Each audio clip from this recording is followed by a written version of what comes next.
This is WDSU News at 6. Good evening. A day after the WDSUI team told you about a man who had been arrested 10 times for DWI and was still behind the wheel, we're learning about action planned by the city's Inspector General. WDSU News anchor Scott Walker talks about where the city could potentially go from here and what the Inspector General plans to do with all the DWI cases at traffic court in the coming months. Scott?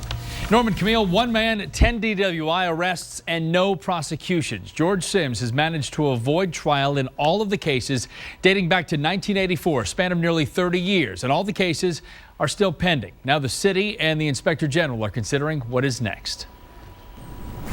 Because of our investigation, New Orleans Traffic Court became aware of George Sims' extensive file, 10 DWI arrests since 1984, along with citations for failing to appear in court, switching his license plate, reckless operation, hit and run, and more. But we don't know what's taking so long to go through the process. Defense attorney Robert Jenkins, who is not connected to any of Sims' cases, says his 10 open DWIs raise serious questions. It's unusual. I don't know where there's been a breakdown, and maybe there's just been a lack of evidence in all 12 cases. I don't know, which is totally highly unusual. So I can't say that.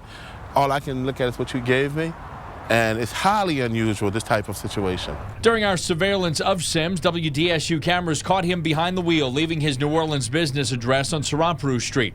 And when the I-Team requested the extensive traffic court files for Sims, Judge Ronald Scholes became aware of his record and ordered Sims arrested last Monday. The court is lacking oversight and has engaged in all sorts of poor management at the very least. New Orleans Inspector General Ed Quatrevo has been highly critical of traffic court and told the I-Team exclusively that DWIs will soon be a major focus of his office. We're going to do a review of all the DWI cases.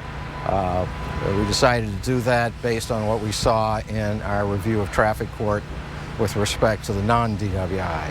So we want to take a look at that, and we're going to do that project, and we'll probably do it in 2012. On top of that, Mayor Mitch Landrieu's office says the city is considering sending Sims cases to the U.S. Attorney's Office for further investigation. In a statement to WDSU, New Orleans City Attorney Richard Cortizas said Sims' avoidance of the court system never should have happened. Cortizas said, quote, "In this particular matter, it does not appear that any of the cases in question were set for trial by the courts.